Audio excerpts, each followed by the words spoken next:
TitleMatchNetwork.com.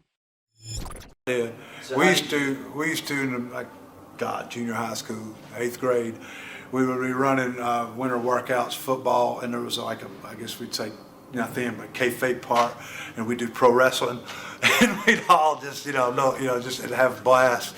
And in high school, between in the invitational tournaments, everybody on the mat stretching and doing. Me and this guy, he was our heavyweight, Jeff Chapman, who ended up playing football at Tennessee State University and works at the Boys Club in Nashville. Has a great job there, good guy.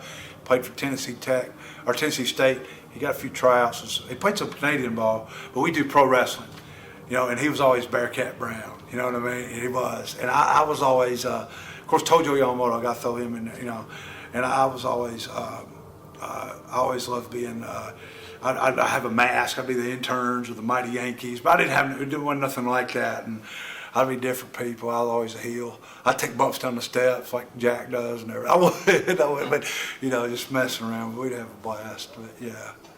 I used to go to the matches when I was in the 7th grade. I would pick strawberries all day just to be able to ride in the back of the truck to go to the before the fairgrounds. It was called something else in Nashville on Wednesday nights. Oh yeah. And then my mom and dad got, because I was getting in so late and they didn't want me to go, and I'd sneak out. I'd climb out of our house. We had an A-frame house, and I'd climb off the balcony, man. So you'd just sneak out of your house to go to the matches? I'd sneak out of my house. At what age? I'd hang and jump. I was in 7th grade. I would jump. I would hang from the balcony and pretty high and just run like he'd pull up in front of the house. I'd dive in the truck. And my mom and dad thought I was upstairs just playing in the room. Yeah. Did you ever get caught? No. Wow. Never got caught. So, Until I was 16, then I'd drive over there. Are your parents still alive? My mom is. My dad died in 2007. If your mom's watching this, do you want to apologize to her, or I think she's about it. okay with it? The only time she ever cussed was at me. How did you eventually start your training?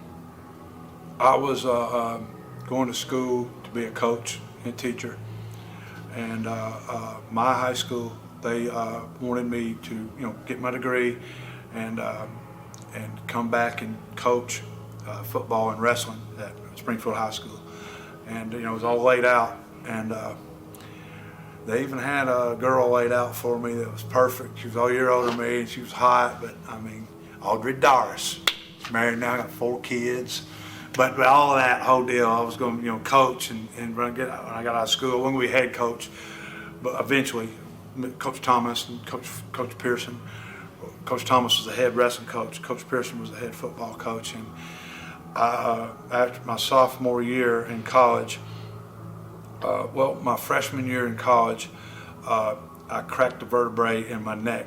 After my freshman year, played my freshman year in college. I didn't go out for wrestling. I couldn't keep my grades up. Carson Newman is ranked number 2 to Vanderbilt in the state of Tennessee for academics. Very hard school, and I wasn't the best student anyway. And and I was too busy chasing this girl from Miami. She was hot, Linda. But anyway, she was half Indian and half Puerto Rican, man. She was hot, 5'10". She hurt my grades. But my freshman year, I was second team defensive tackle. I was on all the special teams, and I was in on pass rushing plays. I was a wedge buster on the kickoff team. I think I got a few concussions from that. I got killed. But then spring practice after my freshman year, I blew my knee out. I tore my medial collateral, and they don't have what they have now. I could have been in and out of there one day and walked. Now I was in a cast for 6 weeks. It was out of spring practice my sophomore year, 2 weeks before the season. I cracked a vertebrae in my neck, and I got redshirted. And I would see a lot of the wrestlers in the gym. This was in 1982, and I graduated in 81. So you're about 18, 19 years old. And our slogan was, "We had sex, we had fun." We were the class of '81. That was it. But I would see a lot of the wrestlers in in the gym, and they were in great shape, man. Steve Kern, Stan Lane, the fabulous ones. Steve Kern could come in there and bench press 315, 3 sets of 15. He could back then. And Stan, of course, always in there, and he would always do a lot of reps. And Bill Dundee always do a lot of reps. And you're impressed because they're in good shape. Watch thousands of exclusive shoot interviews right now on TitleMatchNetwork.com.